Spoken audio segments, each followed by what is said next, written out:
अंगारकी चतुर्थी कथा. ही कथा ऐकणारा व सांगणारा गणेश कृपेस प्राप्त होतो. एकदा पृथ्वीवर धर्माचा ऱ्हास होत चालला होता. लोक पाप मार्गाकडे वळत होते. देवता चिंतित झाल्या आणि त्यांनी भगवान श्री गणेशाकडे प्रार्थना केली.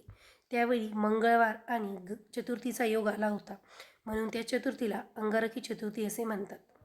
एक ब्राह्मण होता. तो अत्यंत गरीब व श्रद्धाळू होता. त्याला संतती नव्हती.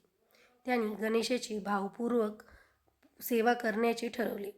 अंगारकी चतुर्थीच्या दिवशी त्याने उपवास केला. गणपतीची पूजा केली. दुर्वा, फळे, लाल फूल अर्पण केले आणि कथा श्रवण केली. ब्राह्मणाची श्रद्धा पाहून गणेश प्रसन्न झाले आणि स्वप्नात दर्शन देऊन म्हणाले, हे भक्ता, अंगारकी चतुर्थीचे व्रत अत्यंत फलदायी आहे. याच्या पालनाने सर्व संकटे दूर होतात. संतती, संपत्ती व बुद्धी प्राप्त. गणेशाच्या आशीर्वादाने ब्राह्मणाला पुत्रप्राप्ती झाली. त्याचे जीवन सुखी झाले. तेव्हापासून अंगारकी चतुर्थीचे व्रत मोठ्या श्रद्धेने केले जाऊ लागले. असे म्हणतात की जो भक्त श्रद्धेने अंगारकी चतुर्थीचे व्रत करतो त्यांच्या सर्व मनोकामना पूर्ण होतात आणि गणपती बाप्पा त्यांचे रक्षण करतात.